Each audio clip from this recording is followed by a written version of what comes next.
C'est un phénomène récurrent qui touche les footballeurs et il ne semble pas que cela soit sur le point de s'arrêter. Un peu partout en Europe, les stars du foot sont victimes de cambriolages, que ce soit à Paris, où plusieurs joueurs du PSG en ont été prises pour cible, tout comme en Angleterre où David Beckham en a été visé. Connus pour leur salaire astronomique et leur amour pour les objets luxueux, ces derniers sont des cibles privilégiées pour les cambrioleurs et un nouveau joueur bien connu vient d'en faire la même expérience.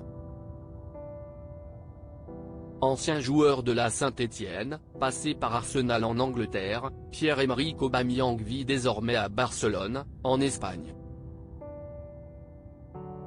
Si son avenir devrait s'écrire hors de la Catalogne, le joueur de 33 ans vit pour le moment encore chez lui, à Castelldefels, dans la banlieue de Barcelone.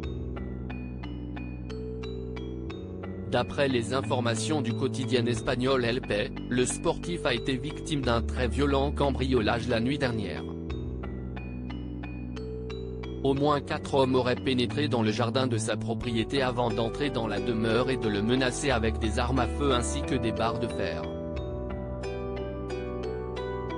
Des sources policières ont également indiqué que Pierre-Emerick Aubameyang a reçu des coups de la part de ses agresseurs. Les cambrioleurs forcent le coffre-fort et partent avec des bijoux en plus du joueur du FC Barcelone. Les 4 hommes s'en seraient également pris à la femme du joueur, Alisha Behag, avant de parvenir à ouvrir le coffre-fort de la maison, emportant plusieurs bijoux de valeur.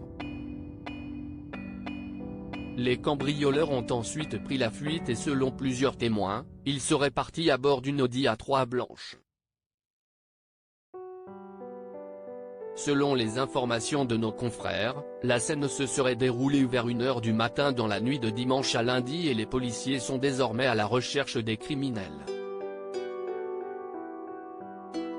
Une situation que l'on imagine très traumatisante pour Pierre-Emerick Aubameyang et sa famille, puisqu'en général, les ravisseurs attendent que les footballeurs ne soient pas chez eux pour pénétrer dans la maison. De plus, ce n'est malheureusement pas la première fois qu'une telle chose lui arrive, puisqu'il a vécu un événement similaire en 2013 lorsqu'il vivait à Saint-Étienne. Pour l'heure, ni le joueur ni sa famille ne se sont exprimés publiquement.